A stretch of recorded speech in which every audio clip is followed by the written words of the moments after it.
Hello. Hello and good morning, you two. How are you doing? We're doing great. Man.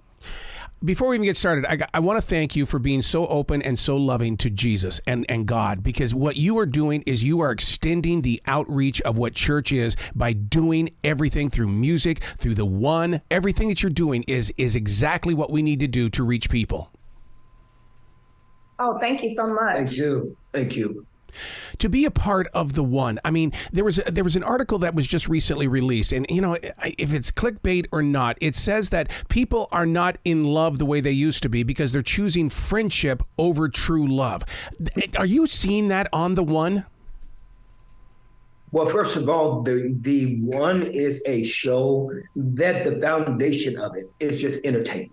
It's not something that should be taken very serious-handed. Okay. Like there was a show that I did a few years ago on the Game Show Network. I don't know if you saw it. It was called the American Bible Challenge. And I don't know if you remember that show. Do you remember that show? Yes.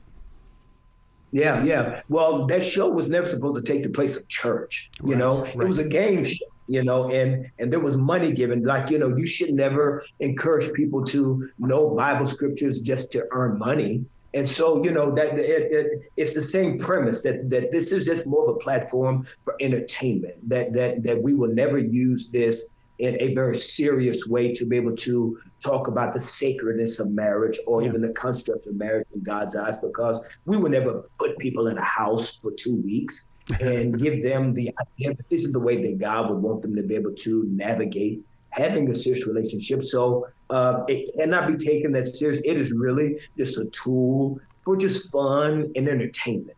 And we find different ways through that process to kind of get nuggets here and there that come from our Christian foundation. But we understand that every platform has different purpose. And so this purpose, this platform is just to really engage and to give people a chance to tune into something that's not always negative and seem and negative constructs, but something that can have a note of just having a good fun time talking about something that can be difficult at times, like love and relationship. Yeah.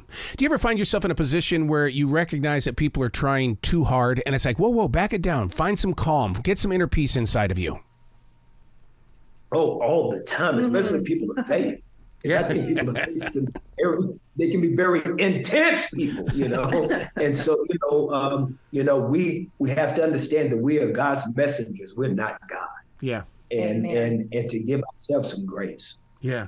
Oh my God. You just gave me a big flashback of yesterday. I watched the May Pang movie about John Lennon, and I didn't realize this, but the Lennon song that he did with Whatever Gets Me Through the Night or Whatever Gets You Through the Night was actually inspired by a late night preacher. I mean, that's how it happens. Those words are placed in our souls out here, and we create with them. Yes. And so that's all Tam and I are trying to do. We're just trying to find moments to be able to give people a time out from all the negative news and information out there that just continues to divide us. And I think that one of the strongest unifying factors or the ingredients to life that seems to be able to bring everyone together is the conversation of love. And so we're excited to do that on this show. Look at what you're doing with music. I mean, the song All Things, the visions that I get in listening to this song is that there are random acts of kindness taking place. We just don't talk about it. And to hear this song is like, oh my God, we need to bring this word forward. Well, thank you. Matter of fact, baby, how do you feel about the song? Do you like it? No. I love it. Not true. I love it.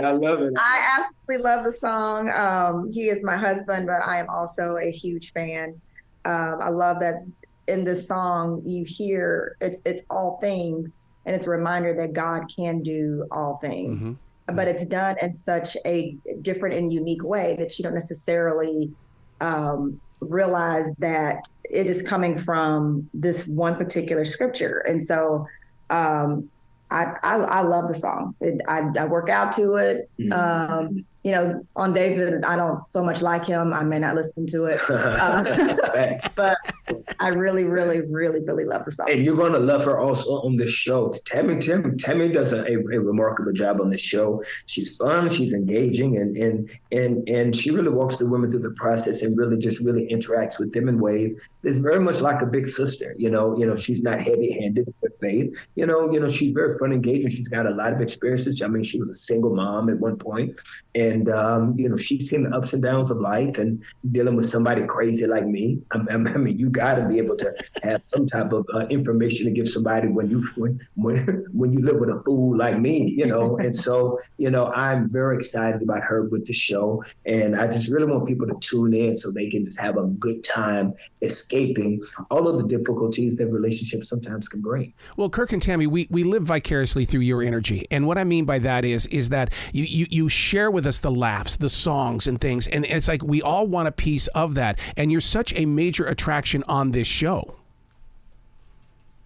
Oh, well, thank you so much. And we understand the sentiment, of people applauding us for being married for 27 years and, even marriage goals, those type things. But we want to also make sure that we recognize that it's important for us to say there is no perfect marriage. Marriage right. It is beautiful, but it is at times ugly. It is sacred, sometimes painful. We've been married for 27 years, but I think that the important thing is how healthy is your marriage. There are some people who have been married way less, for many, lesser years than 27 or 30, and their marriage may be stronger. And so I think a lot of times we put emphasis on a number, as opposed to the health. And so I appreciate, it means a lot, in certain ways that we are somehow inspirational. But I think it's important to let people know that there is no perfection. And oftentimes, if you're looking for perfection in someone else, then you look at your life as somehow that you are not fulfilled. And I think it is that, that difficulty of reaching what you feel is perfection. And oftentimes social media exacerbates that in lots of ways. And so you end up comparing yourself, comparing your relationship. And, I just want people to know that, just live and be human. Yeah. Pastor Furtick is always talking about how God is moving through each and every one of us. Do you, on the one, ever feel that God is moving through one of the other people featured that's moving to you, that you have received? Not on this show particularly, okay. but there are things that Tammy and I have been a part of, and whether it's music or just relationships or just even values. The way in which, and me personally, and the way in which some of the conflict was handled on the show, for me, was inspiring. It made me proud. It made me definitely confirmed my yes of why I would want to do something like this. And so I think when you lead with love and kindness, and you get a chance to see you being a part of something like that, especially with guys, I don't want to give anything away, but I don't know if I'm on yet or not. But yeah, just in which the way people handled conflict, I think was inspiring for me. Well, the two of you are just very inspiring, and I cannot wait till that one day when you come to Charlotte and you perform and you speak and you give us testimony so that we can be inspired even more down here in the South. Thank you so much. Thank you. Well, you guys be brilliant today, okay? Thank you. You too. You too there, buddy.